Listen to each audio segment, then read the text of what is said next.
Fala galera, tudo bem? Sejam todos muito bem-vindos a mais uma gravação do nosso querido podcast. Hoje estamos aqui para gravar mais um episódio. Estamos recebendo um convidado super especial. O nome dele é Marcelo Caloni. Ele é CEO do Grupo Caloni. E ele veio para contar um pouquinho da sua trajetória, um pouco do seu trabalho, explicar um pouquinho como que ele desenvolve esse trabalho, enfim, todas as prestações de serviço que o grupo entrega para todas as pessoas. Se você ainda não é inscrito no canal, se inscreva e ative as notificações para poder acompanhar todo esse conteúdo que nós entregamos para todos vocês. Então vem comigo, vamos conhecer um pouquinho mais da história do nosso querido Marcelo Caloni. Seja muito bem-vindo, queridão, prazer te receber aqui. Wilton, eu que agradeço a sua audiência e vamos para esse bate-papo que eu estou ansioso, viu? Que maravilha, que bom. Você faz um trabalho bem diferenciado, um trabalho ao qual traz para a gente muita curiosidade e é um pouco dessa história, desse trabalho que a gente vai abordar hoje para que você possa contar não só a trajetória de vida, mas também tudo o que você entrega hoje através do Grupo Caloni, né? Onde é que tudo isso começa, Marcelo? Na sua vida, a sua história lá atrás? Eu falo, para mim, tudo isso começou realmente quando eu fundei o grupo em 2001. Legal. Tá? Então, quando eu fundei o Grupo Caloni, ele foi constituído em cima de um universo country sertanejo. Por que isso aconteceu? Porque entre meus de onde surgiu a ideia? 17 anos, 18, 19, eu fazia um papel de dançarino, coreógrafo no meio, né? E aí eu estava lidando com marcas, com duplas sertanejas, com bandas country, com rodeios, com casas noturnas, e automaticamente comecei a se inserir e vi que o grupo, que as marcas necessitavam ali de uma gestão para distribuir os seus budgets, os seus orçamentos, contratar essas personalidades ou esses shows, né? Executar esses eventos. Legal. Dentro de todos os universos, desde um anúncio até um patrocínio, até um investimento específico, né? E como eu já tinha um histórico não profissional, eu digo que é amador dentro de quando eu percebi que eu tinha muito feeling para isso, foi aonde que eu falei, não, eu realmente quero constituir essa empresa para poder atender essas marcas e personalidades. E, na verdade, era para, se eu estou entendendo bem, organizar um pouco desse orçamento que elas tinham, no que elas iriam construir ou contratar, enfim. Isso, fazer a gestão, todas as marcas elas fazem um planejamento anual, né? E esses planejamentos elas acabam distribuindo ou para o embaixador da marca ou para hoje influenciadores, claro, né? Eventos, expos, ações, campanhas, se é offline, online, não importa, mas todo o planejamento que as agências e as empresas de marketing ou diretores de marketing eles se organizam é o que eu acabo validando para o mercado, é a minha expertise. Legal. E talvez, além de organizar isso, talvez de saber para onde direcionar melhor isso, né? Então, de 2001 a 2015, eu não tinha o que eu tenho hoje, que é essa assertividade, essa tecnologia que veio sendo construída. Legal. Tá? Mas aí eu não sei se a gente fala sobre isso agora ou se Fica à vontade, você quer que a maneira que você... que eu explano como que eu descobri essa minha habilidade dentro do... A gente pode começar você explicando um pouco de como você descobriu. Pode ser? Pode ser. Então, quando eu acabei me descobrindo que eu tinha essa sensibilidade para negócios, foi com 8 anos de idade. Tá. Quando existia esses shows, né, de final de ano da Xuxa. A Xuxa era uma referência aí muito... É uma referência, claro, né, mas nos anos 80 ela toda criança acho que se baseava em cima do que ela se executava ali no mercado, propunha, e eu sempre fui muito encantado pelo a personalidade em si, como no que ela trabalhava, né? E aí eu estava no mercado com meus pais, e foi quando eu vi uma oportunidade, vi lá uma roleta, estava tendo uma promoção no supermercado, que ganhava alguns convites para participar do show como público, né? E meus pais, eles sempre foram muito tradicionais, né? Então, eles praticamente jamais que aceitariam algo do gênero. Então, eu tinha que dobrar meus pais naquela época e automaticamente tentar conversar com alguém ali que estava dentro daquela organização. Então, eu cheguei lá já perguntando quem que é o dono desse espaço. Na verdade, eu não tinha conhecimento, sabia que eu era um produtor, um diretor, enfim. Claro. Aí eu falei assim, mas o que você quer falar? Uma criança querendo falar com um dono. Calma aí que eu vou te trazer um produtor. Aí eu olhei para a cara do produtor e falei, eu quero saber o que é isso. Aí ele, né? me explicou que era uma promoção, que eu teria que trazer um cupom das compras para poder fazer parte do sorteio para ver se eu ganharia esses convites ou não. Eu falei, tá, mas eu não estou querendo assistir o show. Eu quero, eu e minha equipe de palhaço, fazer parte do show. Claro que a minha equipe de palhaço era os meus amigos, né? Claro. Então, aí ele falou, como você tem uma equipe de palhaço? E justamente eu vi ali que tinha a ligação com palhaços que ela iria fazer esse show. Que legal. Aí ele falou, então eu quero falar com o seu pai ou com a sua mãe, o seu responsável, porque eu quero entender um pouco mais. Aí eu falei, agora vem o desafio. Aí eu entrei numa fila estratégica e falei para meus pais, já vou pegar a fila para vocês. Meus pais demoravam muito no supermercado nessa época. Imagina, 2, 3 horas ali. E eu na fila, deixando as pessoas passar na frente, não podia perder aquela fila, aquele caixa, porque era a única forma que eu tinha de levá-los para esse stand. E meus pais chegaram, passamos as compras, aí eu fui passando bem de frente, sabe? Que nem fosse uma câmera lenta mesmo, assim. Aí eu falei, bom, agora eu nunca olhei pra cara dele, olhou pra minha cara, aí eu falei, olha, mãe, aquele rapaz ali que eu falo com você, aí no meio que ele falou pra ela, seu filho falou que tem uma equipe de palhaço e tudo, minha mãe, tá, não sei o que, então a gente gostaria de estar entregando aqui um convite especial para ele levar ele e a equipe de palhaço para fazer parte do show da Xuxa. Então essa foi a minha primeira negociação que eu fiz com sucesso e realmente que legal. Eu fui pro show ali para dançar, para fazer parte de todo. Acho que muitas vezes a própria iniciativa da criança, por ser ingênua, por um certo lado, né, mas tendo atitude, claro, traz isso para as oportunidades. Então é bem legal ver. Não, eu falo, quando criança você tem vários tipos, né? Não são todas que são iguais, mas tem umas mais arrojadas, que tem um pouco mais de atitude. Mas que legal, essa é uma primeira experiência. Mas eu não tinha a consciência na época. Claro, o que eu falo é que depois que a gente explora esse mercado, sabe exatamente como a gente se estabeleceu, isso conta ponto. Porque eu falo, poxa vida, que criança de 8 anos faria uma coisa dessa? Então não é só pelo mercado em si, sim, porque eu tinha alguma espécie de sensibilidade ou dom para realmente exercer o que eu faço hoje. Claro.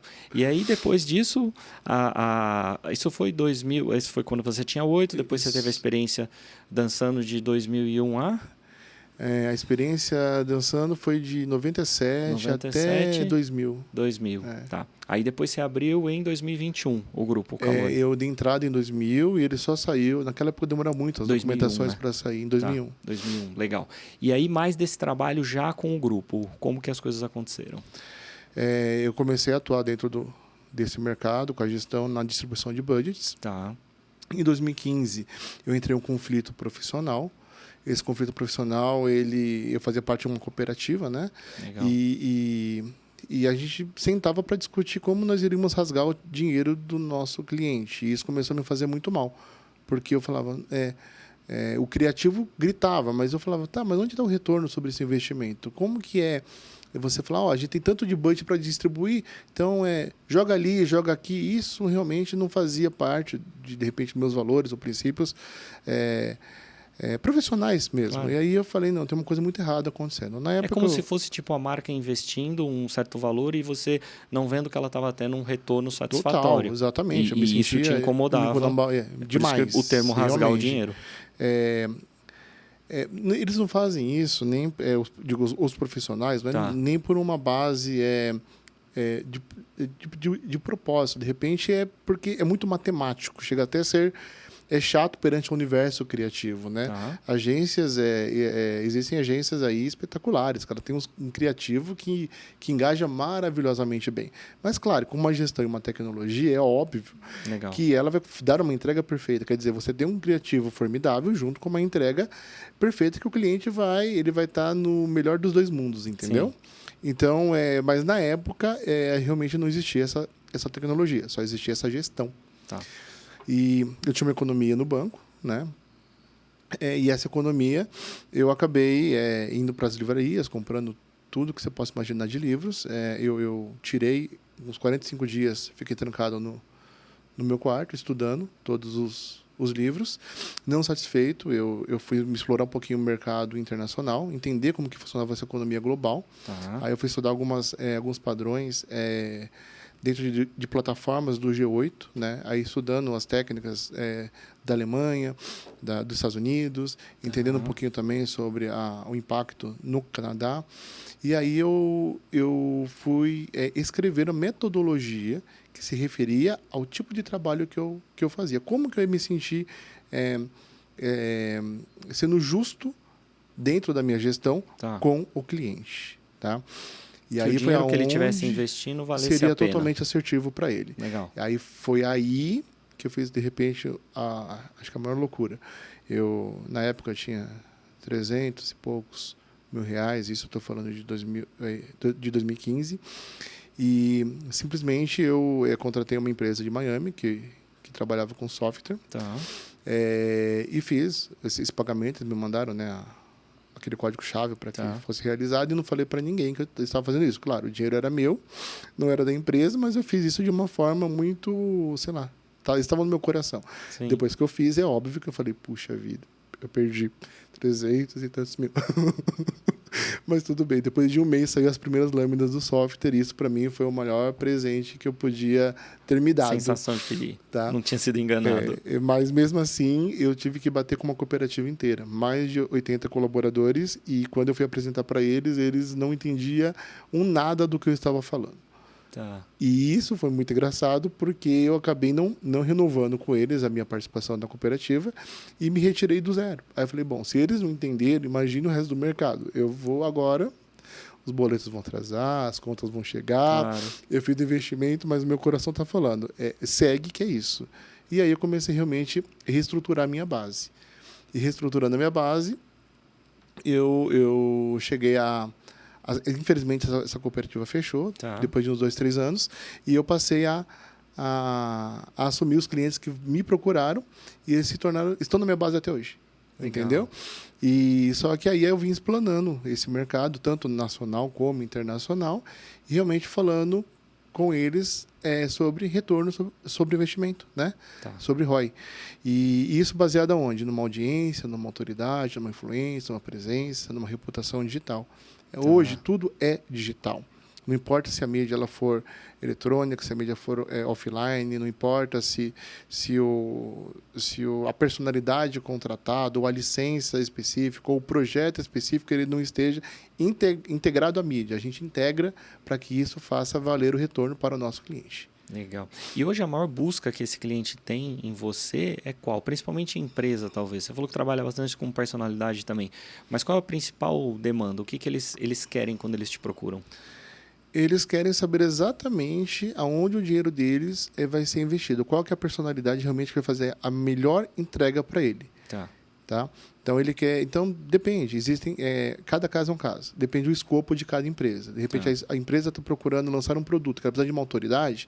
Então, eu consigo mapear essa personalidade, o público dessa personalidade, para mostrar para ela que essa personalidade ela tem um entregável que vai realmente favorecer ela. De repente, a agência ou os estrategistas dessa empresa, dentro do marketing, ele desenha lá uma tática para executar no mercado. Só que essa tática está com um escopo totalmente incoerente perante o que eles deveriam fazer ou onde deveriam investir. Então, a gente, quando é contratado, são 16 gestores, cada um na sua área, que eles conseguem realmente trazer toda a assertividade para que essa contratação ela realmente seja de sucesso. Legal. Tá? Então, a gente consegue explanar, a gente consegue realmente tirar cada gotinha para que o nosso cliente realmente esteja consciente do investimento dele. E a ação em si de marketing ou de qualquer situação que a empresa vá fazer, também é você que controla isso, ou isso você só entrega a questão do público e a empresa que define o que vai fazer? O criativo em si, das agências, como que elas funcionam? Elas criam a campanha, elas determinam onde que será distribuído isso, elas aplicam isso dentro de uma roteirização, dentro de um script em si.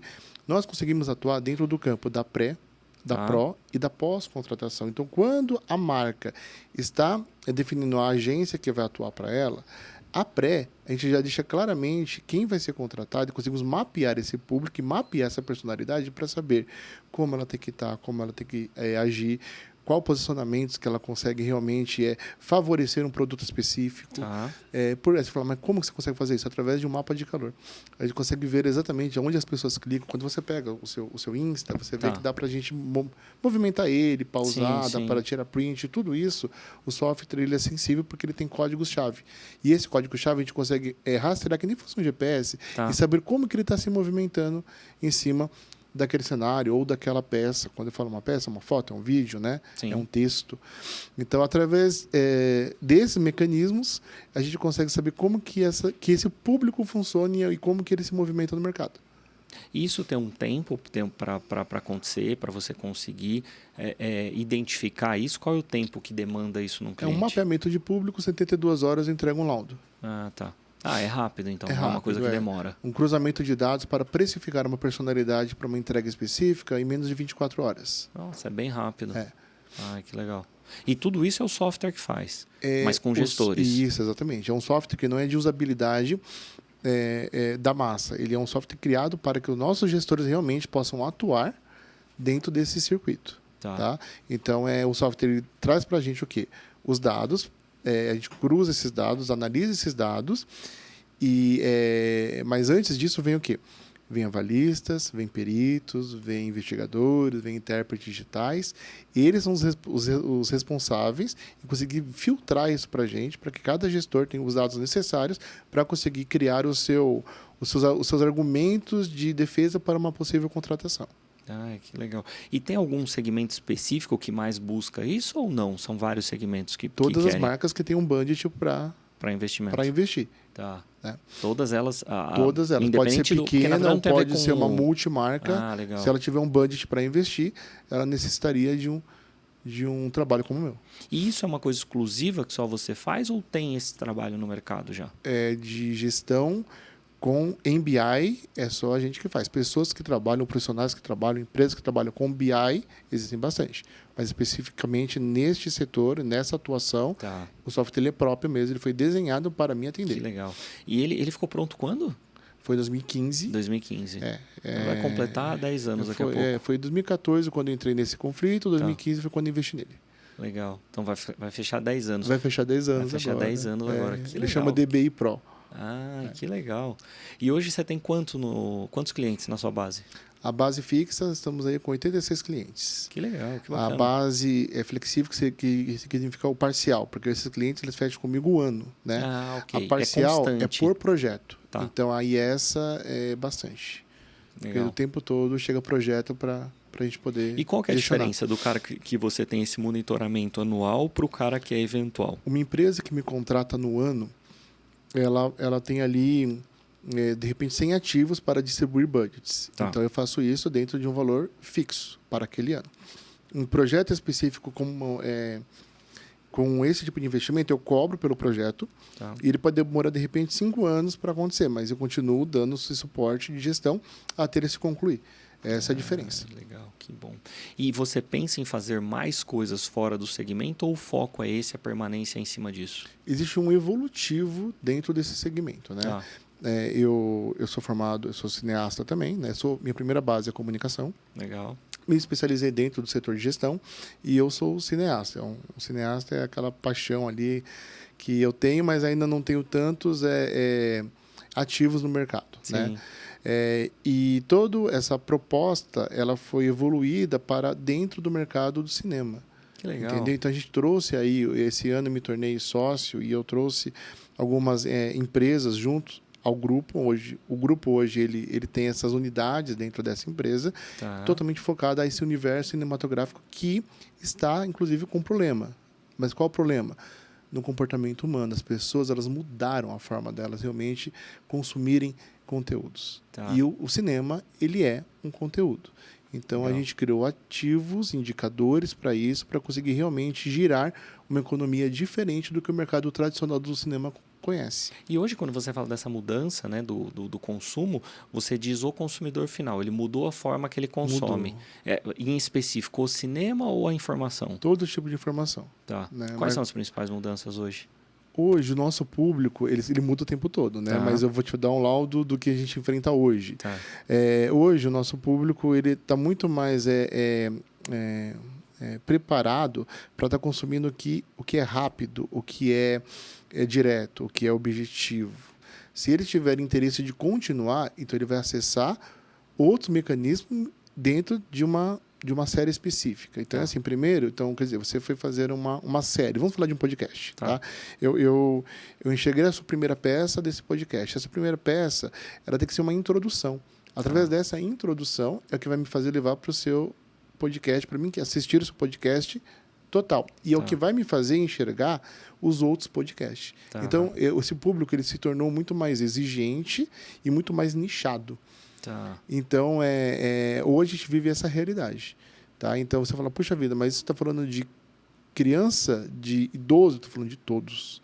E por incrível que pareça, mas o idoso não fica, por exemplo, em um TikTok, fica. Eu acho que sim. Ele esquece o mundo, ele fica 3, 4, 5 horas recebendo ali conteúdo e ele não vê o tempo passar. Quer dizer, hoje o nosso público, né, da terceira idade ou da melhor idade, ele praticamente está totalmente centrado a um TikTok. É coisa que assusta. E ele não fala com o pessoal do Instagram. Olha que louco isso. Que interessante, né? Entendeu? Diferente de você pegar, por exemplo, um público infantil que está muito mais nichado para o YouTube. A nova geração está toda nichada ao YouTube. E o Instagram está falando do quê? Do público o quê? Trazendo jovem, já corporativo. Uma realidade, eu acho que traduz um pouquinho assim. A gente, dentro do podcast, a gente tem cortes que eles acionam muito mais rápido as pessoas. Exatamente e aí as pessoas olham para isso e se interessar, elas vão cair para o episódio completo. Isso é uma realidade hoje. E eu vejo que essa realidade ela é muito forte, ela tem acontecido mesmo, devido a uma crescente muito grande da ansiedade dentro das pessoas. Eu acho que essa ansiedade, essa velocidade que as coisas têm acontecido, traz isso. E eu sempre enxergo isso como assim, eu acho que as coisas mudam, ok, até aí tudo bem, mas tem o seu certo perigo se a gente olhar a médio prazo, principalmente no lance da ansiedade. Eu acho que as pessoas estão cada vez mais aceleradas e a gente não sabe onde isso vai parar. Eu vou te falar uma posição minha, técnica e profissional. Eu entendo quando você fala da ansiedade, eu acho que é um fator importante, realmente acontece isso dentro do consumo de conteúdo, não tenho dúvida nenhuma. Só que hoje as pessoas elas necessitam de se informar o mais rápido possível, porque hoje ela tem acesso ao mundo pelo celular. Claro. Só que hoje elas se informam para poder ter uma experiência dentro do setor que ela mais gostou. Então hoje se vende muita experiência. Então, e as iscas são esses conteúdos, que acabam levando as pessoas para esse tipo de experiência. Sim. Então, quer dizer, quando ela está vivendo a experiência, você vê que ela não vai acelerada. Aí ela quer curtir até o último segundo. Ela chega na hora que abre o portão e vai embora na hora que fala, chega, acabou. Quer dizer, então, existe alguns indicadores dentro do comportamento humano, só que esses indicadores ele não é feito assim, vamos viver isso rápido também. Não, eles querem realmente viver isso, eles querem degustar essa experiência, só que o consumo para eles se tornou rápido. Eu colho rápido, eu compro a ideia rápido, mas só que eu quero realmente ter uma vida útil dentro dessa experiência grande, é isso. E uma coisa que é curiosidade, isso em cima do WhatsApp não é feito, esse trabalho. Isso é mais para rede social mesmo. Existem indicadores, mas só que hoje a gente tem uma lei chamada LGPD. Essa lei ela acabou restringindo alguns mecanismos dentro do WhatsApp, por exemplo, ou e-mails. Então fica difícil você fazer um estudo ali dentro. Sim, fica difícil. A gente tem mais assim o que a gente chama de integração. As integrações a gente sabe exatamente o que é linkado para ser distribuído ou, se não, compartilhado, né? Então, acho que muitas plataformas já usam isso, né? Legal. Se foi copiado, se foi compartilhado, se foi dado um print. Eu vou te fazer uma pergunta que eu acho até difícil de responder, mas, obviamente, pelo menos um norte, né? Hoje, se você pega uma empresa, ela está ali com um faturamento X, fazendo um trabalho específico disso, a programação é de crescimento, você consegue entregar isso para ela? Provavelmente, você vende 10, você vai passar a vender 50. É possível ou não? É uma projeção. É uma projeção. Eu coloco isso dentro do software, eu faço os cruzamentos e vou conseguir falar para ela, se você está indo por esse caminho, anunciando nesse tipo de plataforma, contratando esse tipo de personalidade ou influência para te representar, isso pode ser amplo, tá? Jornalistas, especialistas, enfim. Quando eu falo influência, a gente está falando do universo de todas as áreas. Claro, né? Enfim, pessoas. E através disso eu já dou para ela uma entrega específica do que está nas bases. E o nosso objetivo é sempre levar para ela o mais disso, entendeu? Através do quê? Desses gatilhos que a gente acaba acompanhando, instalando e conseguindo esses universos, tá? E dentro dessas contratações, existe algo dentro do grupo que foi muito estudado, que é o gerenciamento de crise e conflito para não impactar economicamente qualquer tipo de contratação. Tá. O que isso significa? De repente, existe uma contratação, existe uma distribuição de budget e aí acontece um acidente com essa personalidade contratada. Enfim, ela atropela um cachorrinho. Aí o pessoal que trabalha em apoio aos animaizinhos cria ali uma situação dentro da rede e isso acaba trazendo negativas. Sim. A marca ela paga um preço muito grande por isso. E que, na verdade, você não tem como prever controle, isso, porque não existe isso controle. Foge Exatamente. O que existe são o quê? Uma reunião dentro da cúpula. Esta cúpula, ela, através de dados, ela consegue criar outros universos para conseguir fazer dessa situação uma tática, um jogo para que esse contrato não sofra uma perda, não sofra esse impacto econômico que infelizmente em muitos casos acaba acontecendo, porque não dá para você prever realmente. Hoje está tudo bem, amanhã um avião que cai, amanhã é uma casa que pega fogo, né? Tudo pode acontecer. Principalmente quando a gente fala que você vinculou a sua marca a uma outra pessoa, esse comportamento dessa outra pessoa ele pode variar, ele pode ir para lado A, B ou C e automaticamente estando esse paralelo com a empresa ou vai ter que romper. Eu acho que isso é muito romper hoje. Nunca é a nossa linha. A gente realmente consegue achar a solução certa sem isso acontecer. Porque eu acho que hoje o julgamento do consumidor é muito forte em cima disso. Por isso que eu até acho que assim, quando eu digo romper, nem sempre seria necessário se tivesse um pouco mais de ponderação. Mas me parece que é uma guerra tão grande de... Eu não sei, mas uma hipocrisia que se rola tão grande que parece que aconteceu aquilo vai acabar com tudo. Eu não vejo por esse lado. Em muitos casos, não. Eu não vou citar nomes, mas existe um caso que uma marca, ela estava com uma personalidade trabalhando, aconteceu essa situação, realmente houve um impacto no Brasil. Tá. Este impacto, as pessoas, a marca virou e falou, não quero associar a minha imagem a você. Aí eu fui, no dia seguinte, até a marca e falei, não entendi a sua postura. Aí eu falei, vocês não compraram audiência? A audiência triplicou. Sim. Não entendi. O indicador é esse aqui, o Grupo Calone se compromete nessa entrega. E detalhe, o Grupo Calone se comprometendo nessa entrega significa, se não houver essa entrega, o Grupo Calone restitui a empresa do valor da campanha investida. De tão certeza que a gente tem com a nossa base, com a nossa tecnologia junto a gestores. Aí a marca falou, aí falei, hoje ela está valendo 3 vezes mais do que estaria no mercado. Ok. Claro. Ela refez as contas dela e realmente estendeu esse contrato. Ela distribuiu aí para 3 novas situações de contratação, entendendo que o que ela contratou foi autoridade, não foi foi audiência, não foi reputação. Tá. Né? E a reputação, em menos de uma semana, já estaria estabelecida. Muitas vezes a marca ela não tem esse conhecimento. Então, ela toma atitudes que, de repente, ela está tendo uma oportunidade e ela simplesmente vai encerrar o contrato de uma forma... Mas eu volto a dizer, é muito sensível hoje, né? Porque foi hoje mesmo, eu vi de manhã na internet, eu vi uma matéria sobre nos Estados Unidos. Então, o CEO da Netflix resolveu apoiar um candidato e a declaração dele apoiar o candidato estão sendo milhões de contas sendo canceladas porque provavelmente essas pessoas que apoiam o outro lado não querem mais estar linkado com a empresa se a empresa vai apoiar. Então, assim, um prejuízo que não tem como fugir. Tudo isso tem que metrificar.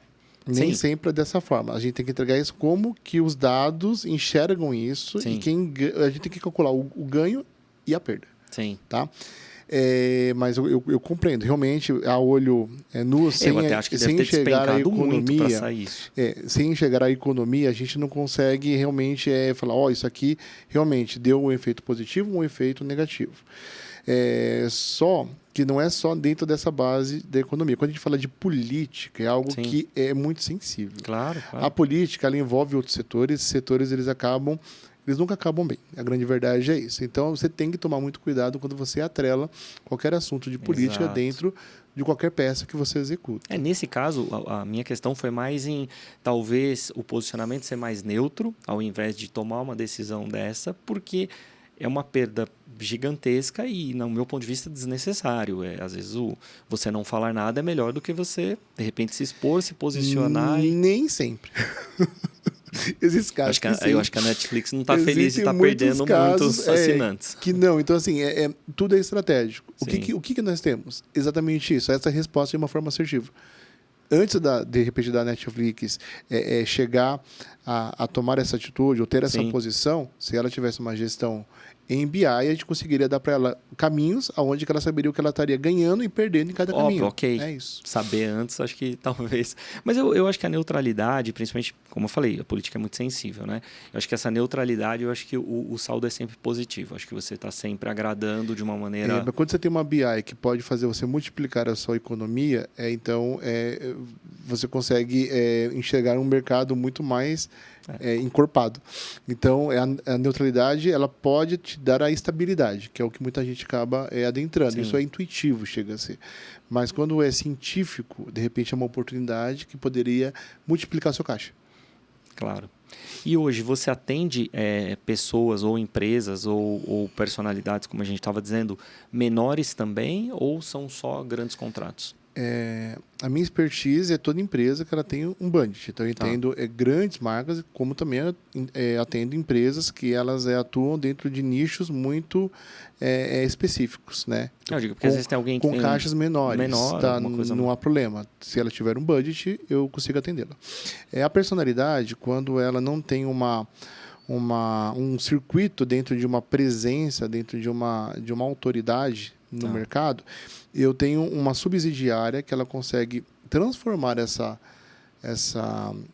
especialista em uma personalidade, seja de um nicho ou de um setor, e aí ele começa a se tornar um ativo comercial para o mercado. Esse é um processo, muitas vezes é um processo que eu não consigo medir para você.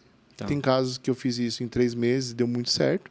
Tem casos que eu estou há 3 anos e o mercado não tenho base o suficiente para atender o mercado. Então, o mercado ele está bem flexível. Tá? Então, cada caso é um caso. Legal. Eu ia até te perguntar isso, mensurar esse tempo, se é possível hoje, ou isso depende de empresa, depende de segmento, mas quanto tempo desse retorno? Ou em quanto tempo? O retorno para a marca? Em relação a contratei o serviço com você, né? Em quanto tempo é sensível esse retorno? No tempo da campanha. Tá. Okay. Se a campanha for de um mês, eu garanto em um mês. Se for de uma semana ou um dia, eu garanto uma semana e um dia. Legal. Ela não tem... não existe um tempo. Para a personalidade se adequar, existe um tempo. Claro. E esse tempo também eu não consigo falar, porque cada um é um. Né? É muito personalizado isso. Então, de repente, a personalidade ela trabalha num nicho específico na área, sei lá, de engenharia ambiental. Engenharia ambiental não é tão explorada no Brasil. Sim. A gente tem aí realmente alguns núcleos, algumas comunidades que realmente falam sobre esse assunto, mas só que a gente não liga o jornal e vê todo dia falando sobre esse assunto. Claro, então, a gente sabe que isso vai demorar para a gente conseguir massificar. E você é natural aqui de São Paulo? São Paulo. Eu sou nasci em Santo André, moro em São Bernardo desde que me conheço como gente. E está com quantos anos hoje? Hoje, 44. 44 anos, que legal, é muito bacana. Porque a empresa, ao meu ponto de vista, conhecendo agora, né, já tem um tempo, já provavelmente você deve ter aí muitos estudos já ao longo desse tempo, muitas histórias para contar de várias empresas, né? Até aproveitando isso, que história mais te impactou nisso, de empresa, que você fala, essa eu peguei nessa posição e entreguei nessa posição? É que, na verdade, eu não pego a empresa para entregar ela numa posição. Eu trabalho em cima da gestão do que ela venha contratar ou adquirir de licença ou validar um tipo de projeto. Né? Então, assim, eu trabalhei em muitas coisas muito legais. Eu acho que uma tratativa que a gente validou para Disney Springs foi algo que realmente me surpreendeu. A gente cuidou de toda a parte burocrática, toda a parte de indicativos comerciais e sociais, para que esse artista pudesse, representando o Brasil e a América Latina, pudesse colocar a arte dele dentro da Disney Springs. Eu acho que foi um marco, até mesmo porque eu sou um grande fã da Disney. Eu acho que isso foi muito importante. Ah, que bacana. Eu acho que sempre ao longo da trajetória sempre vai ter alguns projetos que nos chamam a atenção, né? Uns mais, outros menos. Sim. Há alguns que até há uma combinação entre chamar a atenção e resultado, né? Porque são duas coisas diferentes. Às vezes o desafio é grande, mas o resultado também não foi satisfatório. Sim. E às vezes o resultado é grande, mas não foi tão satisfatório a parte do desafio. Mas E teve algo especial, foi acho que quando eu entendi que realmente a gente estava no caminho muito certo. Inclusive, também aconteceu com referências da Disney. Inclusive, eu estava de férias. Quando eu tiro férias, eu não costumo anunciar, porque meu trabalho é 24 horas, eu continuo ativo. Tá. E teve uma reunião de uma grande empresa aí do mercado. E eles precisavam realmente fazer uma chamada de vídeo. Tá. Eu estava com meus gestores junto, né? Na fila do Avatar, inclusive, né? E eles necessitavam realmente que a gente fizesse parte dessa reunião para validar um projeto. Sem a nossa validação, essa campanha não entraria, né? Ela não iria entrar para esse final de ano. E aí, quando eles chamaram a gente, aí eu fiquei muito... Eu falei, e aqui realmente eu estou... Né? Aí eu fui me justificar. Claro. Eu falei, não, fica tranquilo. Até brincar e tudo. E falaram assim, o que a gente quer mesmo é olhar e saber realmente, a gente pode startar? Quer dizer, eles estavam esperando uma validação do Grupo Calone para realmente iniciar a campanha, a contratação que estavam fazendo. Então, acho que nesse momento eu falei, puxa, que legal. Bacana, né? Eu não esperava por isso, e realmente isso acabou me deixando uma memória afetiva bem bacana. E a título de futuro, o que mais você espera com o grupo em relação a crescimento, não só do trabalho, mas de toda a equipe? Qual que é a perspectiva para os próximos anos? Poder contribuir com a indústria cinematográfica, tá? De forma global, e trazer toda essa base que eu tenho entre marcas, mídias e personalidades e criar essa integração para que realmente a gente consiga mudar essa linguagem para entender realmente o público que mudou o seu comportamento. Hoje você fala de cineasta e eu tenho uma particularidade que eu gosto muito de comentar, né? Eu gosto bastante de filme brasileiro, nacional, e não é algo que chama tanto a atenção da maioria das pessoas, né? Eu frequento bastante a questão do cinema em relação a isso, e a gente vê que não é algo que as pessoas vão tanto, né? Tão diferente para um filme já internacional. E aí, não através de um software, mas é do olho mesmo que você começa a ver esse comportamento das pessoas, né? Elas não têm essa valorização.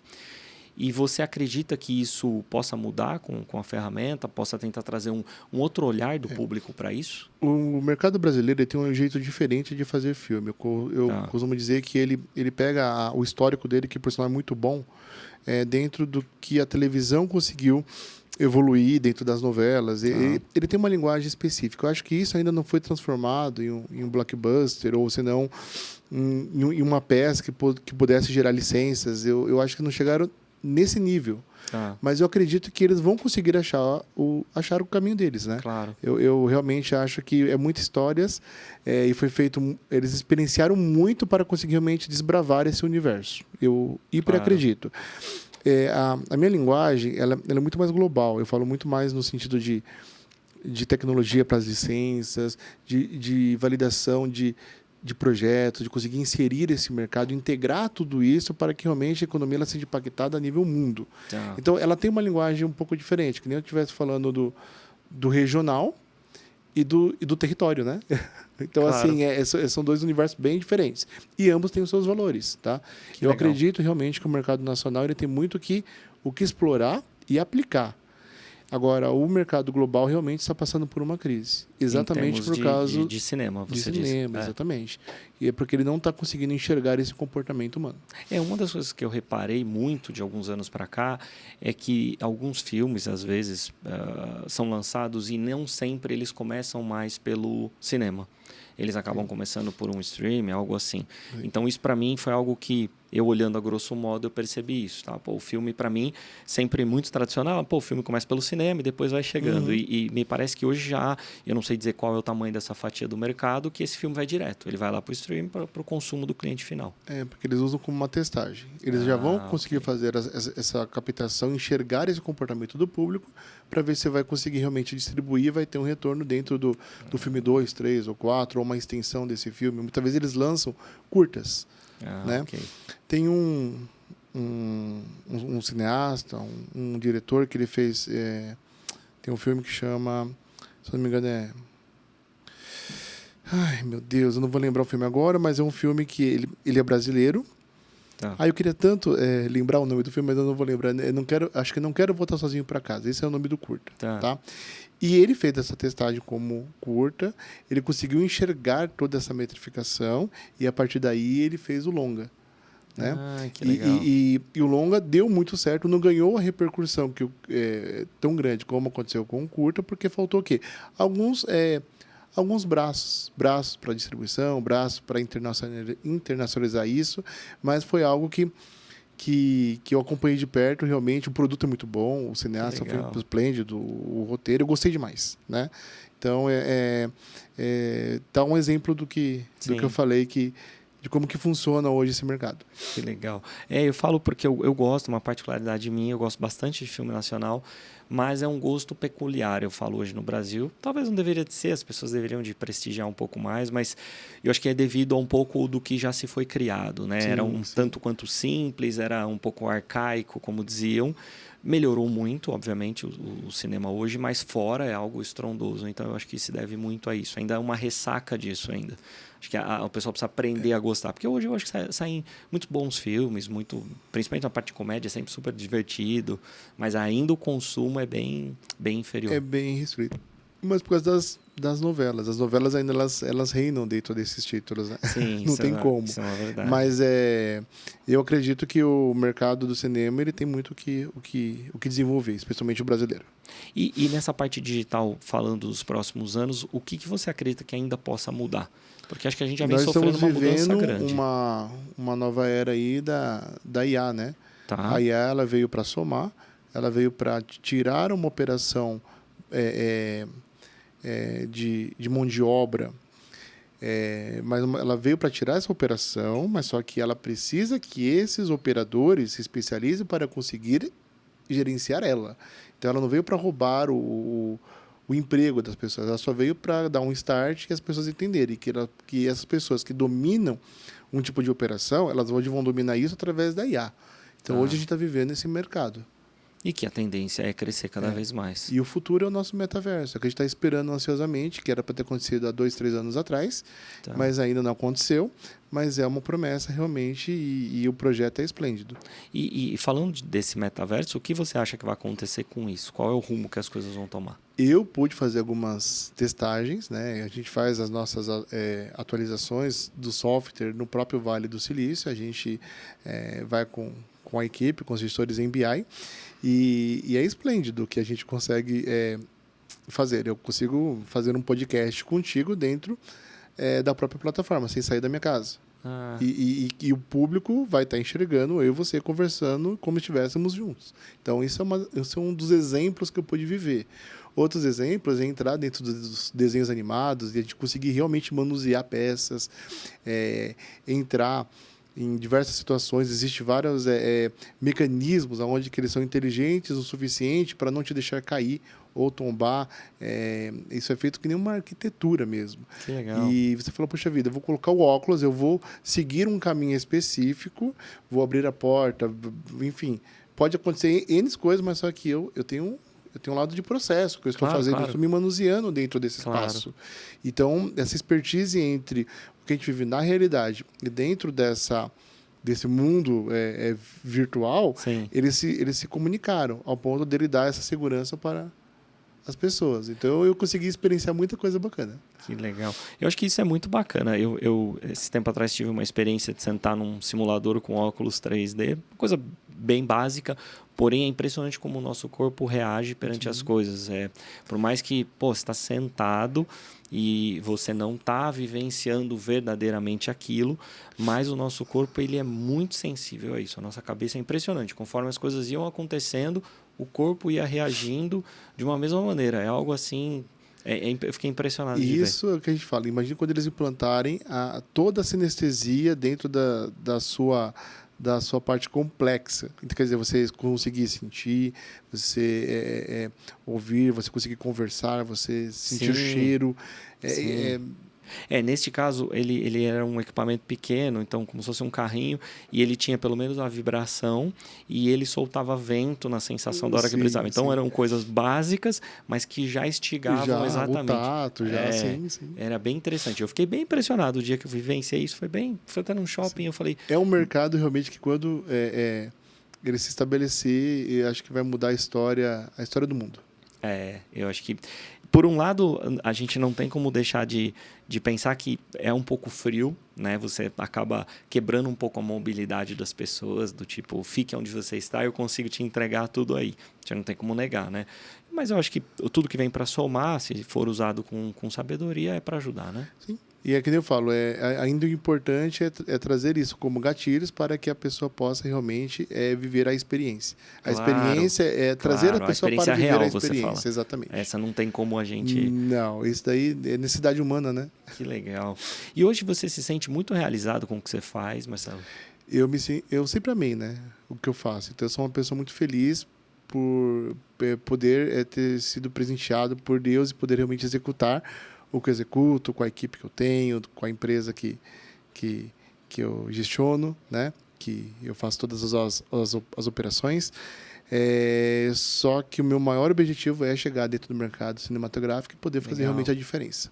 Que legal. Hoje você tem quantas pessoas que trabalham diretamente com você? Nós somos em 16 gestores, cada um tem um assessor, né? Tá. E cada um deles tem um departamento. E o seu departamento existe aí de 5 a 15, 20 profissionais. Que legal, que bacana. É muito bom, é muito diferente. Eu, toda vez que estou diante de algo diferente, eu sempre fico tentando, através da minha curiosidade, entender um pouco mais esse outro lado, entender um pouquinho mais como funciona.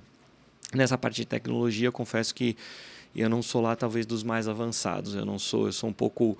Eu me considero uma pessoa bem cética para isso. Então, eu tenho uma dificuldade bem grande em crer sem antes ver acontecer, por incrível que pareça, na parte tecnológica. Na parte de empreendedorismo, para mim, fica mais fácil. As coisas fazem mais sentido.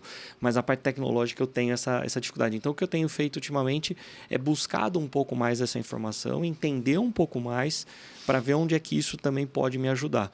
Então, essas suas explicações são muito produtivas e agregam demais para que a gente possa tentar caminhar. E eu acho que todo mundo necessita um pouco disso, né? Todo mundo necessita para melhorar o seu trabalho, melhorar o seu segmento, independente do que seja. Eu acho que é fundamental. E eu falo que aqui no podcast o nosso intuito é essa história de superação, de vencer na vida, de acreditar em algo. Eu acho que hoje uma das coisas que a gente está trazendo com a sua história é, às vezes, a pessoa pensa em fazer algo muito diferente, ela se retrai, porque todo mundo vai julgar, não tem conhecimento daquilo que ela está fazendo e vai acabar criticando muito mais do que apoiando. Eu acredito que você deve ter passado muito por essa fase. E é legal quando vê alguém que vence, né, com algo que as pessoas talvez não tenham conhecimento. E até a título de curiosidade, você foi muito criticado no começo por isso? Por as pessoas não entenderem o que você estava fazendo? Criticado não, acho que desacreditado. Então isso é você chegar até mesmo porque existe uma das cláusulas, é exatamente isso.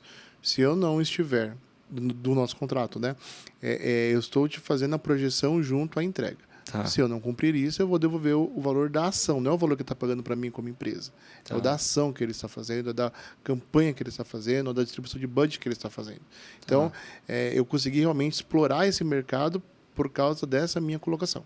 Porque realmente garanto que eu estou gestionando. Legal, bacana. E eu acho que até você passou por essa questão do desacreditado, hoje menos, porque já tem resultado, mas ainda tem. Toda nova negociação ainda tem isso?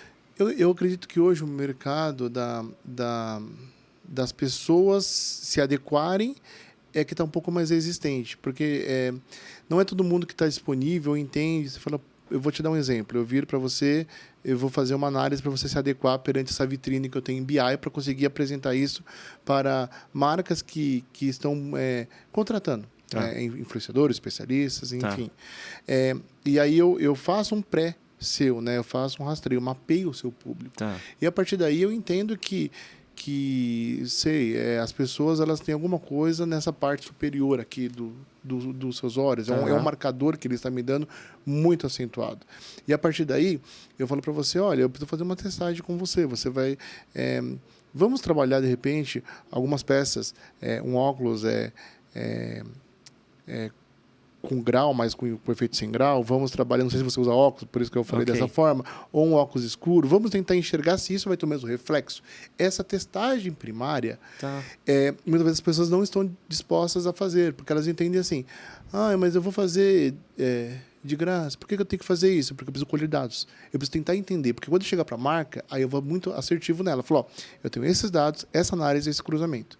A entrega, o público dela, ele consegue expandir de uma forma qualitativa e quantitativa também, né? Eu vou no quantitativo para qualificar. Eu consigo, através dessa qualificação, te dar um retorno disso. De repente, um retorno que ele faz uma combinação entre audiência, influência e reputação. Significa que você é uma peça muito importante para converter em venda. Se eu junto você a um departamento comercial, você estoura. Você tem um grande patrocinador para o seu canal. Tá, legal. Entendeu? Mas você está disponível a essa qualificação, é que é uma resistência hoje, infelizmente, dessas adequações de especialistas, personalidades, que eles não compreendem ainda isso de uma forma simples, né? E é um trabalho, assim, bem diferenciado, porque quando você fala para mim, eu consigo entender aonde que eles estão mais linkados, poxa, você pegar uma parte do corpo, isso é bem assim, diferente, né? Você fala, se tiver um produto diferente aqui, provavelmente a visibilidade é maior. Eu vou te dar um exemplo sem citar o nome também. Existe um apresentador, por sinal, muito famoso, que está numa rede de televisão muito famosa. E as pessoas, eu não sei o porquê, elas só clicam na parte pélvica dele. Só. É uma coisa, assim, surreal.